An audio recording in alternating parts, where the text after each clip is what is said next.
In this week's episode, we have my first ever guest, Joy Ebbio, come on to talk about her children's book, about how writing through COVID and a really difficult time made her realise that she wanted to write some letters to Chloe and then create a book.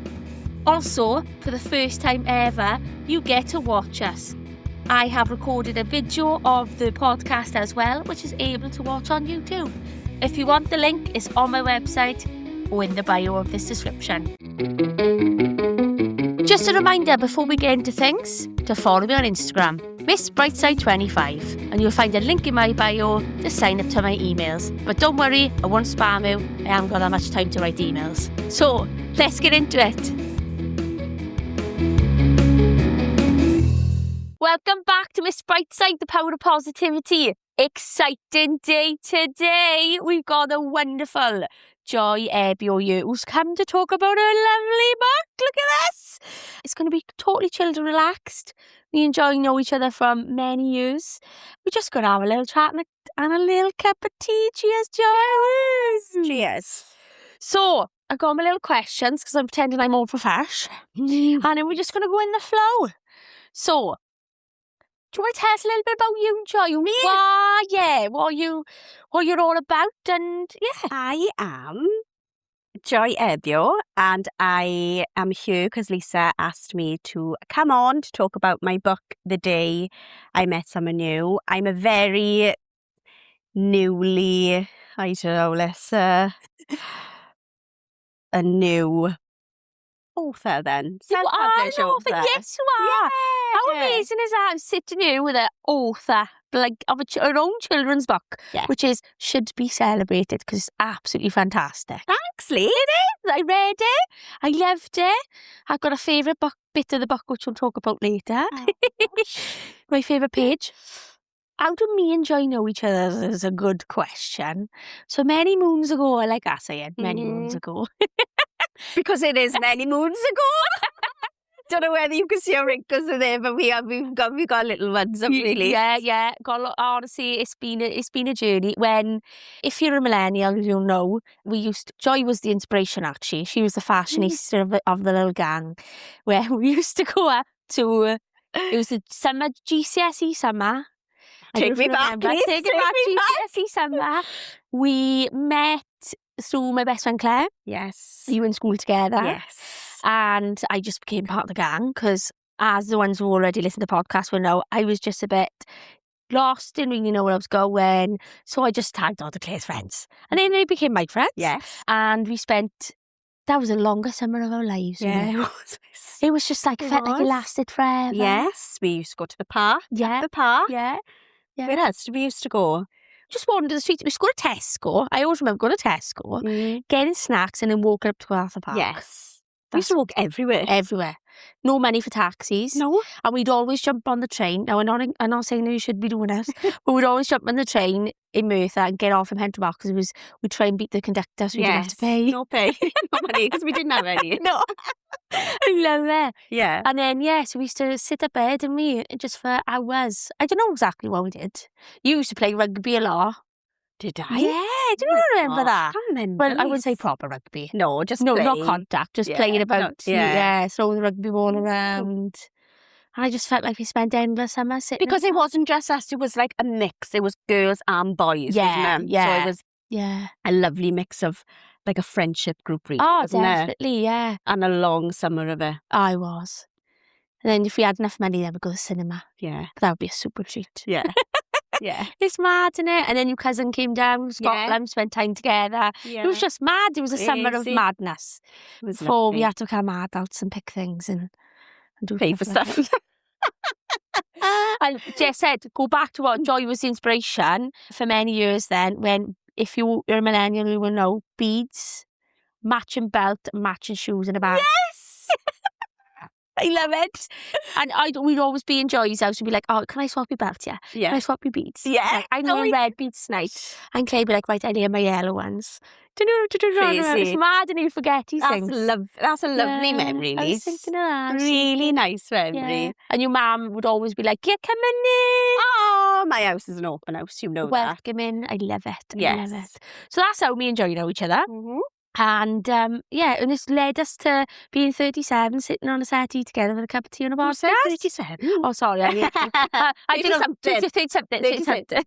30 something. Yes. So I thought, that's why I thought Joy would be a perfect person, an inspirational woman, as I would call her. Oh, thank you. Because you are. You're an Thank inspirational you. woman to many. And to write your own book is really, it's really, I'd say cathartic, but also tough. Oh gosh, yeah. And you for the pressure you put on yourself and things like that. So so tell us a little bit about what got you into writing in the first place. Writing wasn't really a big thing for me when we were younger, to be fair. It started in COVID. Back, God, was it 5-6 years ago? The first ever COVID lockdown? Yeah. Obviously a turbulent time of my life. Yeah.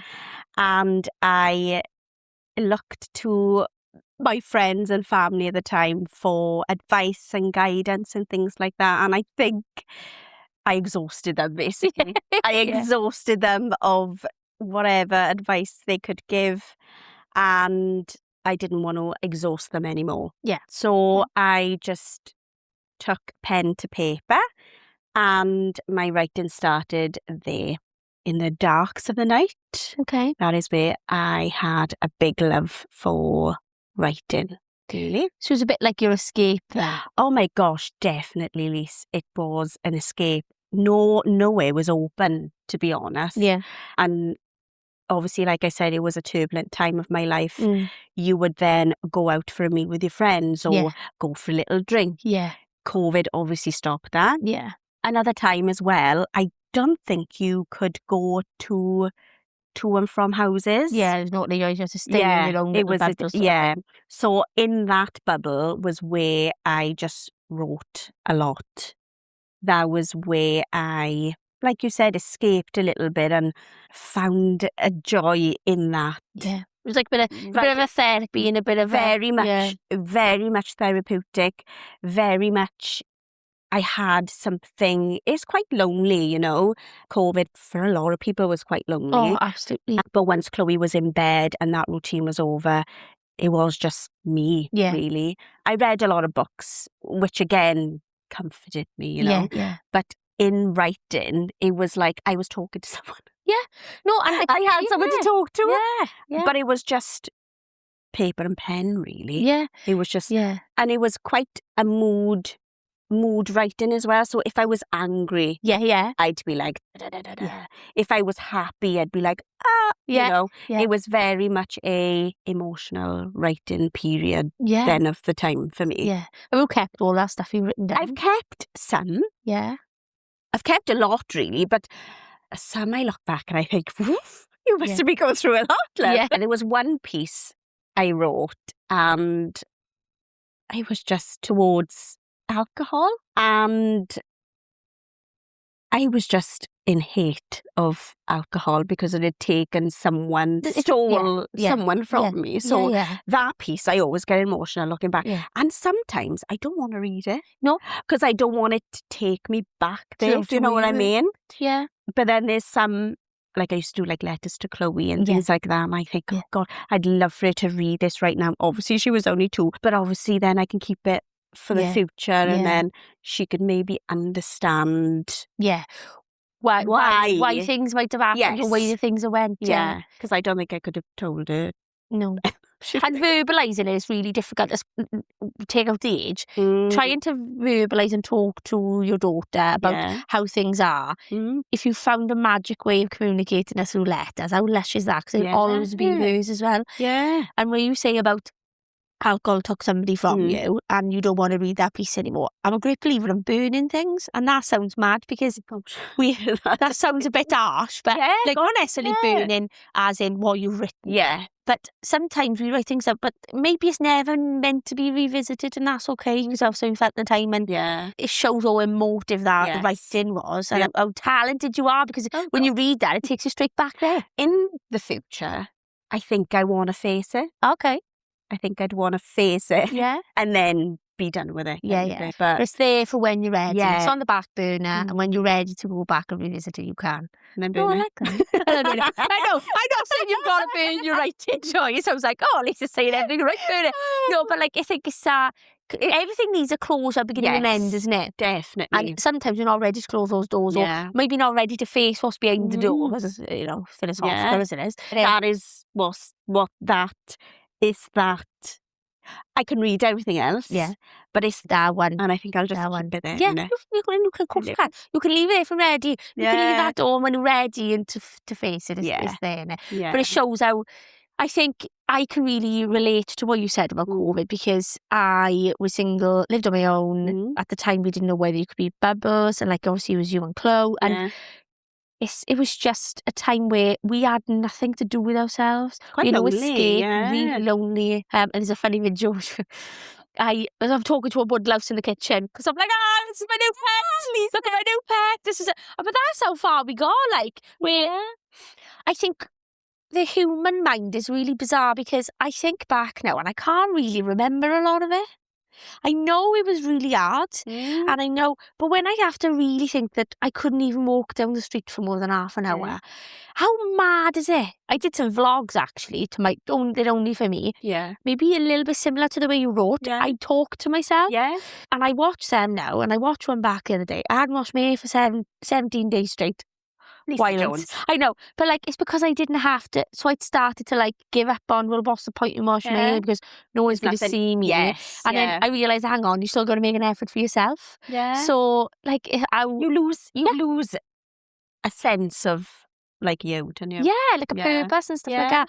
So how you wrote, I vlogged, so I can get it, because there's a couple of videos quite similarly I can't watch because they triggering is just triggering me, innit? So that's mad.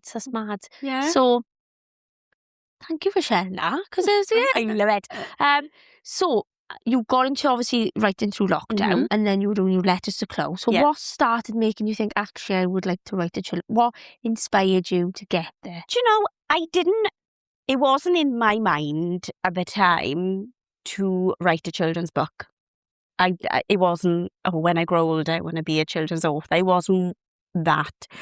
When I had met someone new, so Ashley, I had the girls to talk to about it. Yeah. I was, adults do. You can read stuff on, meeting someone new. You can tell your friends, you could tell your family. Chloe can't. I thought, I'll love her. Yeah. She's going to meet this new person now, and there is no, like, a comfort, no comfort for her to relatable. That's the word. There wasn't nothing relatable, and I thought, can I write a book? Love it. For Chloe, not for anybody else. For Chloe, I thought it's a big transition for Chloe. Sorry, previous to that, I searched for a book. Okay. So I Googled. Yeah. Good old Google. And I searched a book on helping transition, meeting someone new, and there was nothing out there. But there was everything else that was out there. So there was My First Day of School. Or things like that. Big transitional things. There was a plethora of books. Great. But a book like that, there wasn't any. There was nothing that I could point Chloe to or read Chloe to help her understand what this is going to be like. Yeah. It's a big change. And I think in something as big as this, and something that I've just left then, you've got to think about the children, because we can kind of express ourselves. Like you said, those little vlogs that you can. Yeah. That is something that you can look at and think, right, okay, I can voice it somewhere or put it somewhere. But then what did Chloe have? No, she didn't have an outlet or a way to explain to somebody. And I think sometimes someone might say, why? She's a child, just get on with it. I didn't want that for Chloe. No. I didn't want it to be a pushed thing. I didn't want it to be like, one day, here's someone new. I didn't want that for Chloe. Like, this was such a new thing for the both of us. Yeah. And I wanted her to have a voice. Yeah. And I know we've chatted previously, and you said how close you and Chloe's relationship is. So it's trying to balance, like, I'm assuming from what you're saying, Yeah. I could be wrong, you tell me if I'm not, like making sure that doesn't change. Like to say, Yes. me and you, Chloe, me and Mam, our little relationship Yeah. will stay the same. Yes. And somebody who's going to come in now, and how do you, I think as a parent, you just want to make sure that they loved, cared Yeah. for, healthy, Yeah. and I think it's really sensible. I know that not everybody might just think it's a child, get on with it. Yeah. They got to accept it. But I think to myself, if we can help them understand their emotions a lot better when they're younger, Yeah. you're going to grow into a much more emotionally aware adult. Oh, of course. So I think that's win-win. So I totally see what you mean from that perspective. And the thing is with, like I've said, with myself and Chloe, this was new. Yeah. A very new thing. You know, you don't go into a relationship thinking we're not going to be together forever. This was a huge new thing for the both of us. And I wanted both of us to be honest with each other. That's what I wanted from myself to Chloe, is to be honest. I didn't want to hide anything from her. At least you probably laughed at me now because she was only 2 at the time.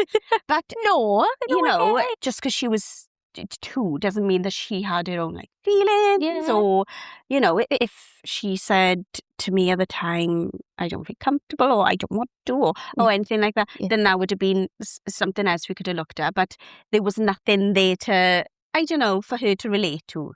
In a positive way and a creative way, because I think children are very creative when they're 2, and you need to like stimulate that into the understanding of this big transition that she and I was going through, you know. And I think that's where a book can, you tell the story in it. There's another little girl that's gone through your story, but Chloe is the main feature of this beautiful book. So you had this idea of how, and you found that there's no books anywhere for her to. So how did you start that writing process and finding a publishing place, getting like it's loads of elements in it? Yeah, there's a lot. Where do you even start? So if somebody's listening now and wants to go, right, I want to write my own book. Doesn't matter if it's children's book. What sort of advice would you, like, how was that journey for you? Just start. I wish I brought it out. It's scraps. Okay. It's scraps of paper. They're not even from the same notebook. Yeah. It is something that you work on, and you get quite a lot of inspiration from little things. Little things. You could be in a coffee shop and just think, oh, that line goes with whatever I wrote yesterday. Take a little bit of paper out and write it. It's just starting and having that confidence to start, I think. I wish I had that. Yes, I started or whatever, but I wish I thought, just go for it. Because this book was 4 years in the making. Yeah. It was a journey. It is a journey. But look at it now. We've got an hard copy for the ones who are listening, can't see it. I've got it in my hands and I ordered it. We'll talk about that at the end, where you can get it from and different things like that. But this is yours. It's ownership. It's published. You should be so proud. Yeah. Okay, it took 4 years to get it. It doesn't mean to say that it's still, like you said, I think when we look back with, I wish I'd, I know, I wish I'd done things differently. Yeah.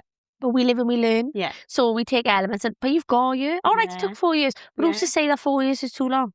I know. Nobody. I always try to find, you always try to find the right time. But my partner always says, it's never the right, you can never find the right time.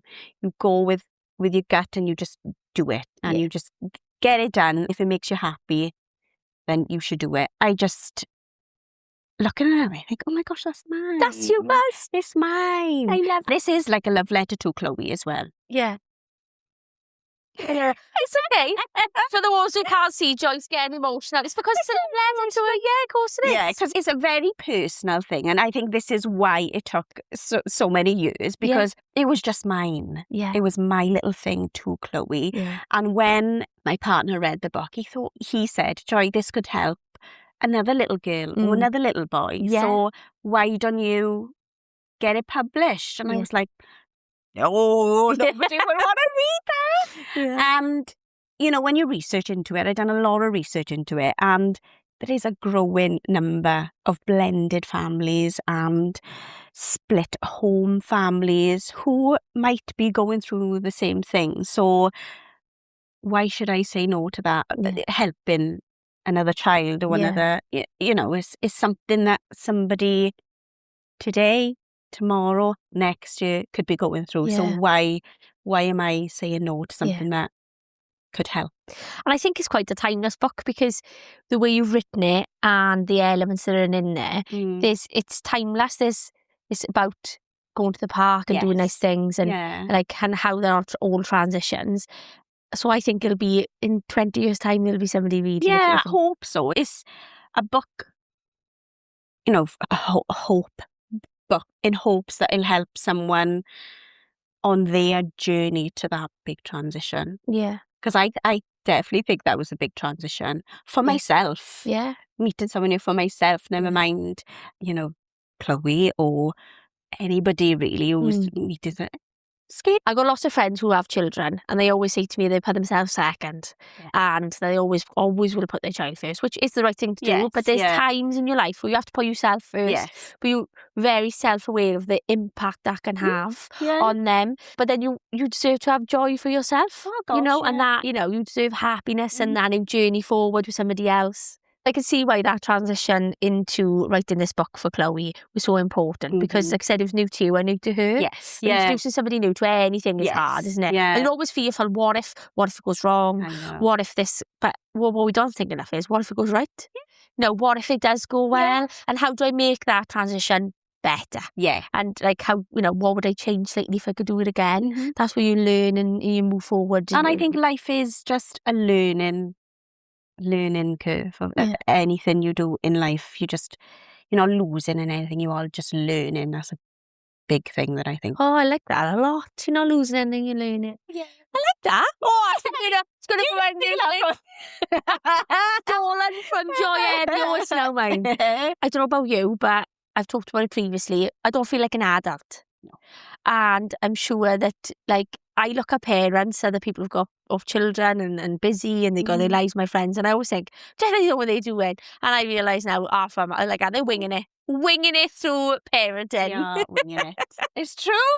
That is the secret. Yeah. We're just winging it. I love it. Every day. Yeah. And you've got like such a huge welcoming family in the Ebbio household. Yeah, that's a big part of this journey. They supported you on that journey. Yeah, gosh. They're brilliant. I don't know what I'd do without them, to be honest. I moved back into the family home. They said, don't think now you're going backwards now because you've moved back in with it. Yeah.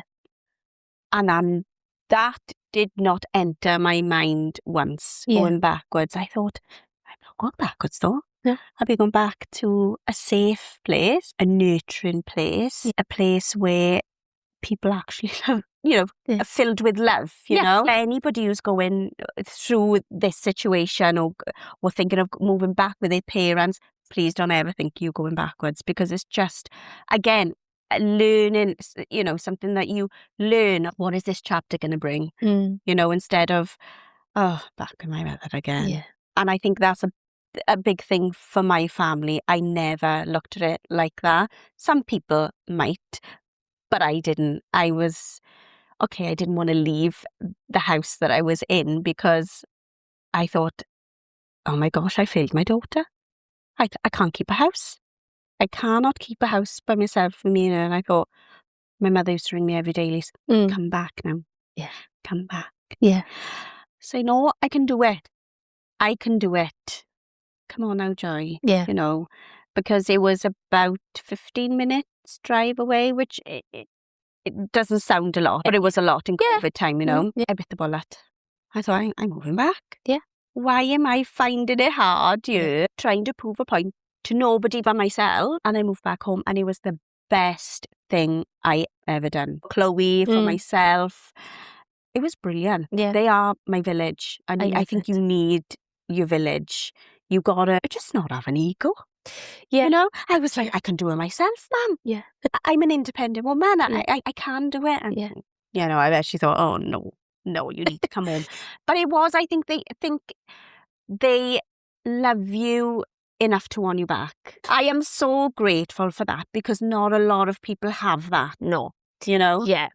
I think when every family unit is unique, and from a few things you said today, I think society, especially in the UK and maybe in the valleys of Wales, is whose standards are we holding ourselves accountable to? Because it's wild when you think about it. Yeah. You just said to me there now, somebody told you, oh, I think you're going backwards now.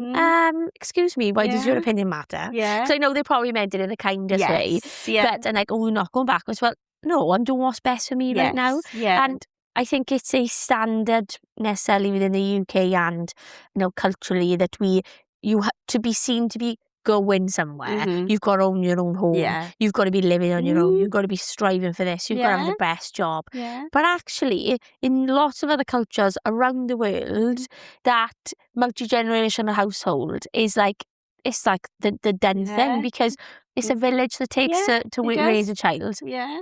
And you've got that infinite support network, but you constantly share knowledge. Like, I love, if anyone hasn't gone on Joy's Instagram, you've got to go there. And what is your Instagram? What's your writing? Moments of joy. Moments of joy. Yeah. And you see, and do you have, what's your TikTok? You've got to sell yourself now. Do you know your TikTok? I think it's Joy and Chloe or something. There we go, Joy and Chloe. We'll get those confirmed and I'll put them on the bottom of the thing. But when you watch those, you see how much love is in your house. I see like your sisters and the babies, everyone's playing together. No one's ever on their own. Someone's always got somebody to play with, talk to love, to catch. Let me tell you something now. The Abbey household is not just full of love and understanding. It's full of the best food you have ever seen. And I'm going to bring it up. If we've got to talk about it, adobo. If I literally, it takes me back to GCSE with your cousin saying, I need pork adobo. And it's surrounded by food love and a community, isn't it? I think, from your Filipino heritage and all of that, it's just all linked to that love. And it just brings me joy watching it. Joy, funny enough. Love wins, guys. It does every love time. Wins, yeah. And I think to anyone who's listening, I think that's why it's so poignant having you on and talking about booking your journey and like moving back home, like you said, is, like I said, society's pressures is not the reality. No. And people who've listened to my other podcasts, I say, on your deathbed, you never care whether Sally down the road liked you or not. Yeah. And it really don't matter. Yeah. You've got to do what's right for you. Yeah. And what's right for you at the time is not right for somebody else. Exactly. Even though sometimes the advice is meant in a meaningful way. You're like, nah, ta-da, don't want to hear it. Definitely. I love it. Definitely. I love it. Your mum knew. And like it's our mum's intuition, innit? Of course it is. But you were like, no, I'm not coming on. I was very stubborn, Lisa, I got to say. I was very stubborn, but I think I've been with Mum now for 5 years and it's been the best 5 years ever. I love it. It's been amazing. Like you said, an unlimited care for myself and for Chloe in every aspect of the word care, food, love. My clothes ironed for me. Just all those little things, little things, and it is the little things that count. If Chloe's ill and I need someone to go and get me the calpol from downstairs, my mother's there, Dad is there to then cook a lovely soup. It is the village. It's that whole approach that I think we don't appreciate enough because I don't think we do. I don't think we do, and I'm so happy that my mother and father have instilled those cultural values still today. That's good to get emotional because you love them. And if there's one thing we need to talk about on you is crying is so good for you. Oh my God, so good for you. It's so good for you. So you cry it out. You love them. I always say, like, if somebody loses somebody, when you cry or lay out your emotion at any time, it's because of how much love you feel for that person. When I talk about this book, I get emotional because obviously it is about Chloe, but talking about my parents again is another love. Because I don't often talk about them, to be honest. I really don't. Yeah. Probably because I cry. This is probably why I don't talk about them, because I do get upset. Not upset, emotional, because they are, like you were parents, Lise, they're few. No matter what. No matter what. Yeah. So, shout out to my mother. Shout out to Joy's mum and dad. I think you're totally right there about when you've created a world where you've got blended families, because I'm in a blended family, you're in a blended family.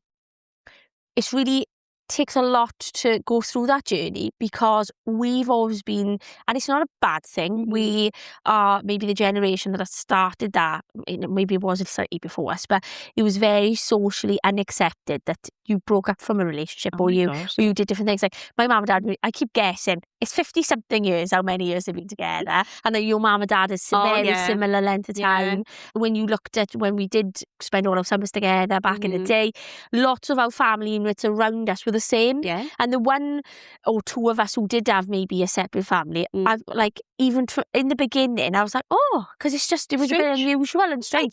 And this is why this book is needed so much now, because I'm a great believer in, if you're not happy in a relationship, absolutely do not stay in it. Because you've got to both be happy separately. And if that's where you need to go with it, that's fine. But I think that's where that pressure of, no, I can do it on my own. I don't need you, ma'am. And like, you know, it happens because you think to yourself, I think we put our own elite that we think we're failing, where it's not, absolutely not failure at all. And to touch on that as well, about separate families and things being quite taboo back. Yeah. My mother, as much as I love it, so obviously you go to events with your partner. Yes. And obviously when you separate, you don't go to events. So you're there alone. So my mother's friends would say, oh, where's Joy's partner today? And he's ill. I don't know whether, at the time I thought she was just embarrassed of me, basically. But I think now on this journey, she was just protecting me. But back then, it was so taboo that I thought, she's embarrassed of me. Yeah. She doesn't want to say they've split up. It was, like you said, it was such a like, oh my gosh, if you were split up, then it meant that you couldn't hold a relationship. Yeah. Tried my best. I used to look at my mother, I think, why didn't you just say? Just say. But she was protecting your feelings. She was protecting me, I know now, but at the time I thought, she's embarrassed. She's embarrassed to me. And that killed me. And I thought, oh my gosh, shall I just go back? And it'll all be happy family again. But like you said, if the relationship is not in a happy place, then it cannot go forward, can it really? No. But it was so taboo back then, Lisa, wasn't it? Yeah. And when you said that, I thought of my mother, and I think, just say we're not together. But she couldn't, obviously, because she was obviously protecting me and things like that. But back then, I thought, I get it, because I've been to some of those events back in the past where all your community comes around you, because it's a fantastic network of love and support. And it's probably because lots of your extended family, as I would call them, I know some of them are friends, but their family, that extended family network probably would have asked you questions, not out of being nosy, but because they could think, oh, what happened? And that would have been an awful lot, especially with lots of people coming on to you and asking those, just like, oh, don't worry. And she was just being that protector. Because if you flip that on your head now, and that was Chloe, Chloe doesn't need that right now, well, I would ever ask. But you go, oh, it's none of anybody's business at all. But we've all, and people listening will be the same. We've all been there. We've gone, oh, have you heard? Yeah. Because we're terrible gossips, some of us. Yeah. And sometimes we've got to remind ourselves, am I actually making their life any better? Do I need to comment? No. Is there ever got anything nice to say? No, don't say it at all. It's a golden rule in there. You've got the information and you just, that's it. You don't need to know anymore. Yeah. And if somebody wants to say to you, they'll tell you in their own way. Like the Instagram versus reality is what I use loads of times. No one knows what's happening behind closed doors. Exactly. No one knows what pressure somebody's under. And it could be for loads of different reasons. And I think that's why I'm a great believer in not feeling that personal pressure, that you're not keeping up with the Kardashians, keeping up with the Joneses, doing everything for everybody else's sake. Yeah. And I think to myself, well, no, you don't know the true reality. They could be having a miserable or a lovely time. Who knows? It's not for us to judge. That's it for episode 1. Want to know what we talk about in episode 2? You're going to have to come back next Monday to find out more. We talk about everything from being a woman, the load that we carry, to living our best lives. Thanks for listening. If you've liked what you've listened to, do you fancy giving me a cheeky review on Podchaser? Or if there's something you'd like me to discuss, just write a comment under one of my posts on Instagram. Just to finish up, remember, see the positives even in the little things. Have an absolutely amazing week. Chat soon.